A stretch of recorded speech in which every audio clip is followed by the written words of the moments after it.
Salut les égarés! Pour cette vidéo, on va discuter d'un dinosaure bien connu de tous, Allosaurus.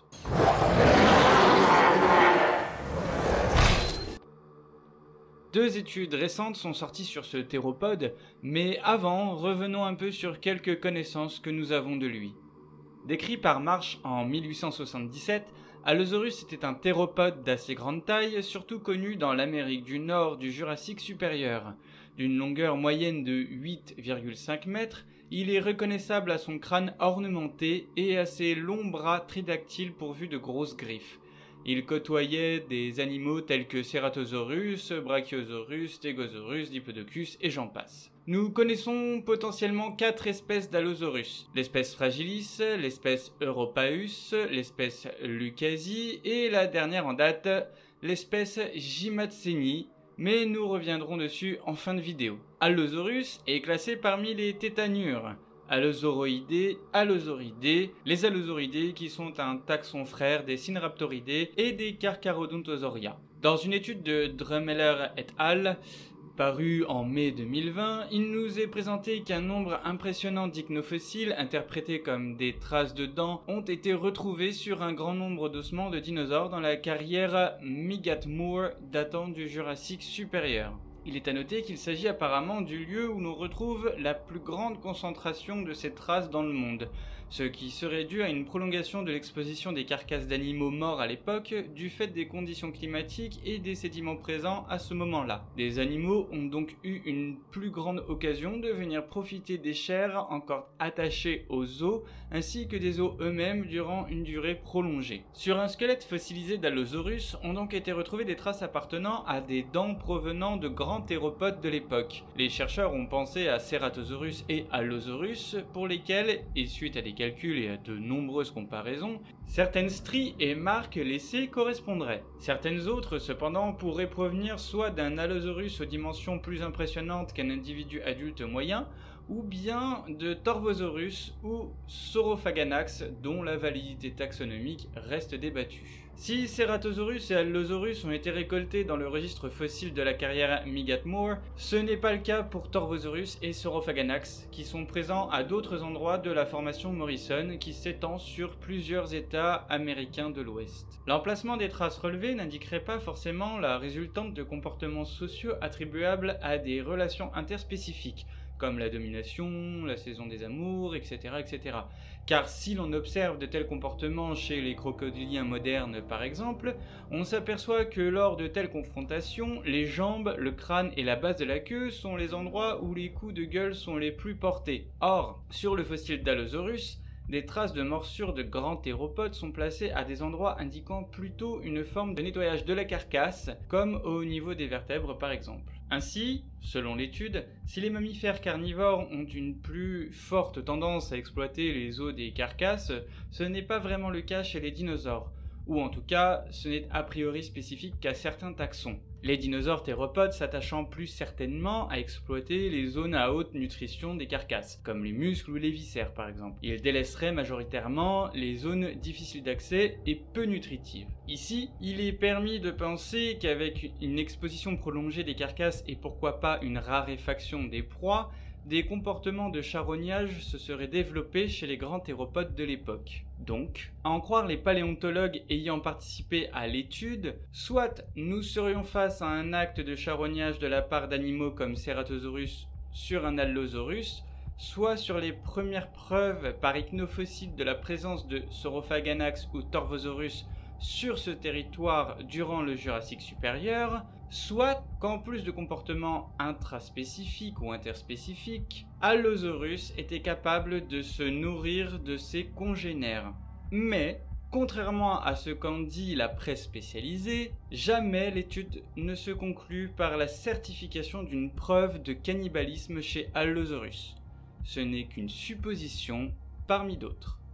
Revenons maintenant sur Allosaurus jimatseni. L'étude de Cher et Lewin paraît en janvier 2020 et nous présente une redescription de 2 spécimens d'Allosaurus découverts dans les années 90. Les individus Dino 11541 et Mort 693.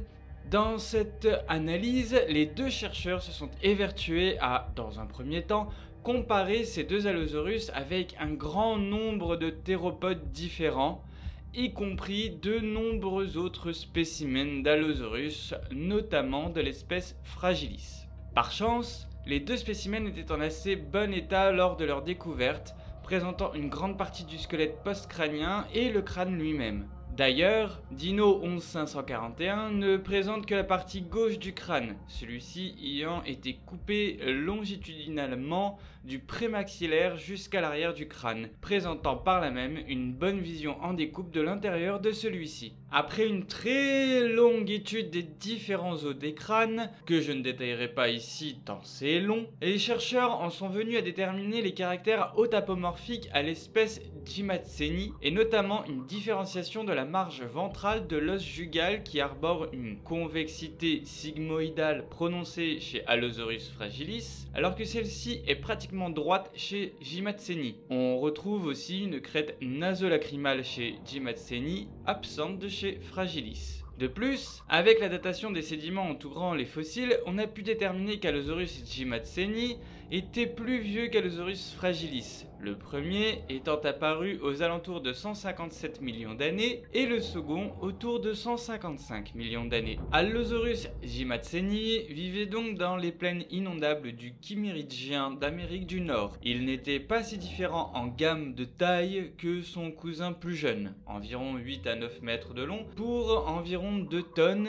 et devait déjà se nourrir du même style d'animaux que Fragilis. L'holotype de l'espèce Jimatseni, le spécimen Dino 11541, ayant été évalué à 6 mètres, des analyses au niveau des sutures des vertèbres, notamment en comparaison avec des crocodiliens, ont permis de constater qu'il s'agirait sans doute d'un individu immature, n'ayant pas atteint la taille dite adulte. Et en comparant les caractères uniques à Jimatseni présents chez des individus immatures de taille plus petite et chez des représentants adultes, il a pu être conclu qu'il s'agissait bien là d'une potentielle espèce valide conservant ses caractères tout au long de sa croissance. Les auteurs précisent que l'étude ne s'est portée que sur des caractères crâniens et qu'une étude comparative des squelettes post-crâniens des différentes espèces nord-américaines est à venir. En attendant, ils affirment donc qu'il aurait existé deux espèces d'Allosaurus en Amérique du Nord durant le Jurassique supérieur dans la formation Morrison et que l'espèce Lucasi ne serait pas valide.